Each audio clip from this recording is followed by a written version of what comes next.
Hello everyone, welcome to my YouTube channel the Priya diaries. I hope आप सब अच्छे होंगे। हमारी स्टोरी का नाम है तेरे इश्क में। ये उसका एपिसोड 3 होने वाला है। अगर आप सबको स्टोरी पसंद आए तो वीडियो को लाइक करें, शेयर करें एंड कमेंट पे ज़रूर बताइए कि आपको स्टोरी कैसी लगी। एंड चैनल को सब्सक्राइब करना मत भूलिएगा। चलिए हम चलते हैं हमारी स्टोरी की तरफ। जिन लोगों ने अभी तक प्रीवियस एपिसोड नहीं सुना है तो वो लोग जाकर प्रीवियस एपिसोड सुन लीजिएगा। चलिए हम चलते हैं हमारी स्टोरी की तरफ। ईशा श्रेया के बोलने से सामने बने शेल्फ पर फाइल लेने चली जाती है, पर फाइल थोड़ी ऊंचाई पर रखी हुई थी। ईशा अपने आसपास देखती है, वहाँ एक स्टूल लगा हुआ था।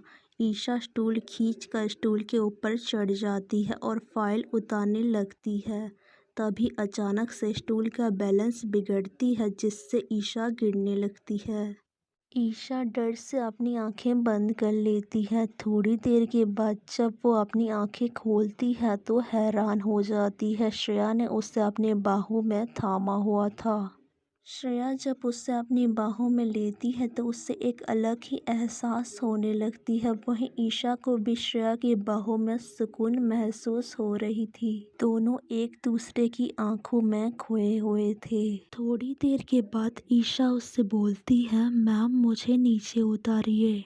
श्रेया उसकी आवाज़ सुनकर उससे नीचे उतार देती है। ईशा उससे ही देख रही थी। तभी श्रेया उसके थोड़े करीब आकर बोलती है, तुम ठीक हो ना? तभी ईशा धीरे से बोलती है, जी मैम मैं बिल्कुल ठीक हूँ। ईशा को बहुत शर्म आ रही थी। आज से पहले उसे किसी लड़की ने छुआ नहीं था, पर श्रेया ने तो उसे अपने बाहों में थाम लिया था। ये सोचकर ईशा का चेहरा शर्म से लाल हो जाती है। श्रेया जब उसके चेहरे को देखती है तो उसके चेहरे पर एक छोटी सी स्माइल आ जाती है। श्रेया फिर उससे बोलती है, थोड़ी देर में मेरी मीटिंग है, तुम जाओ और मीटिंग रूम में तैयारी करो, कोई भी कमी नहीं होनी चाहिए। ईशा जी मैम बोलकर मीटिंग रूम में चली जाती है। वो मीटिंग रूम में जाकर सारे अरेंजमेंट करने लगती है। थोड़ी देर के बाद श्रेया शिखा के साथ मीटिंग रूम के अंदर आती है। मीटिंग रूम में क्लाइंट्स आ चुके थे। वो सब ईशा की खूबसूरती को निहारे जा रहे थे। श्रेया एक नज़र सारे क्लाइंट्स की तरफ देखती है। उसे बहुत ही गुस्सा आ रही थी। वो लोग जिस तरह से ईशा को घूर रहे थे ये देखकर। श्रेया ईशा के पास आकर बोलती है, तुम अभी जाओ यहाँ से, मैं तुम्हें बुलाऊंगी तब आना तुम। ईशा जी मैम बोलकर मीटिंग रूम के बाहर चली जाती है। मीटिंग फिर स्टार्ट होती है। सभी को श्रेया का प्रेजेंटेशन बहुत ही अच्छा लगता है। श्रेया को डील मिल जाती है। ये डील उसके लिए बहुत ही इम्पोर्टेंट थी। इस डील के कारण श्रेया अपना बिजनेस अब यूएसए में भी स्टार्ट कर सकती थी। उसको बहुत ही खुशी हो रही थी। वो इस डील का सालों से इंतज़ार कर रही थी। पर एक बार पहले भी ये डील उसके हाथ से जा चुकी थी, पर इस बार उसको ये डील फाइनल हो गई।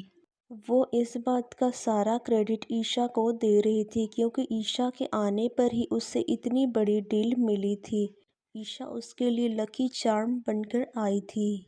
श्रेया क्लाइंट से हाथ मिलाती है, फिर वो कैबिन के बाहर आती है। तभी श्रेया देखती है कि ईशा अपने चेयर पर बैठकर काम कर रही थी। श्रेया उसके पास आकर उससे बोलती है, मिस ईशा। ईशा उसकी आवाज़ सुनकर जल्दी से खड़ी हो जाती है। तभी श्रेया उससे बोलती है, मेरे कैबिन में आओ। ये बोलकर श्रेया अपने कैबिन में चली जाती है। उसके जाने के बाद ईशा अपने आप से धीरे से बोलती है, अब मैंने क्या कर दिया।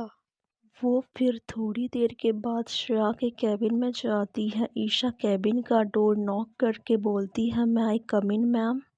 तभी श्रेया कैबिन के अंदर से बोलती है, यस कम इन। ईशा श्रेया की बात सुनकर कैबिन के अंदर जाती है। तभी श्रेया उसे देखकर उसे बैठने के लिए बोलती है। ईशा चेयर पर जाकर बैठ जाती है। श्रेया उसके सामने टेबल पर टेक लगाकर खड़ी हो जाती है और स्माइल करते हुए बोलती है, तुम जानती हो ये डील मेरे लिए कितनी इम्पोर्टेंट थी। इससे पहले भी ये डील मेरे हाथ से जा चुकी थी। मैंने तो उम्मीद ही छोड़ दी थी कि ये डील मुझे मिलेगी भी, पर देखो तुम्हारे आने से सब कुछ बदल गया, मुझे ये डील मिल गई। तभी ईशा उसकी बात सुनकर उससे बोलती है, मैम ये डील आपको आपकी मेहनत से मिली है, ना कि मेरे आने से आपको मिली है। श्रेया उसकी बात सुनकर स्माइल करते हुए बोलती है, अच्छा अगर मुझे मेरी मेहनत से ये डील मिली होती तो पहले बार में ही मुझे ये डील मिली क्यों नहीं? तुम्हें क्या लगता है, क्या मैंने फर्स्ट टाइम में इतनी मेहनत नहीं की थी? मैंने बहुत मेहनत की थी, पर किस्मत और लकी चार्म नाम की भी कोई चीज़ होती है। तुम मेरे लिए लकी चार्म बनकर आई हो, तुम्हारे आने से ही ये डील मुझे मिली है। तभी ईशा उसकी बात सुनकर साइलेंट हो जाती है। श्रेया उसके चेहरे को ही देख रही थी। ईशा उसकी नज़रों को देखकर अपनी नज़रें झुका लेती है। श्रेया ये देखकर उसके चेयर के दोनों तरफ अपना हाथ रखकर अपना चेहरा उसके चेहरे के करीब लाकर उससे बोलती है, जब तुम ऐसे अपनी नज़रें झुका लेती हो ना, तो तुम पर बहुत प्यार आता है और तुम्हारी ये लिप्स को देखकर मेरा मन करता है कि मैं इन्हें किस कर लूँ। ईशा जब ये सुनती है तो अपने दोनों लिप्स को आपस में दबा लेती है। श्रेया उसकी ये हरकत देखकर स्माइल कर देती है और पीछे हट जाती है। तभी ईशा भी जल्दी से खड़ी होकर बोलती है, मैम मैं चलती हूँ। ये बोलकर वो जाने के लिए जैसे ही पलटती है तभी श्रेया पीछे से उसके हाथ को पकड़कर बोलती है, मैंने कहा क्या तुम्हें यहाँ से जाने के लिए, नहीं ना? तो जब तक मैं ना बोलूँ तुम यहाँ से बाहर नहीं जाओगी। ये बोलकर श्रेया उसकी तरफ अपने कदम बढ़ाने लगती है। ईशा उसके बढ़ते हुए कदमों को देखकर अपने कदम डर और घबराहट में पीछे लेने लगती है। श्रेया के चेहरे पर उस वक्त एक डेविल स्माइल थी। ईशा पीछे जाकर दीवार से टकरा कर रुक जाती है और श्रेया की तरफ देखने लगती है। श्रेया उसके दोनों तरफ अपने हाथ रख देती है। ईशा उसके हाथों के बीच में खड़ी थी। श्रेया अपना चेहरा उसके चेहरे के करीब लाने लगती है।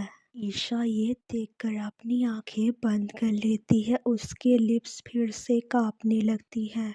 श्रेया उसके कांपते हुए लिप्स पर अपने लिप्स रख देती है।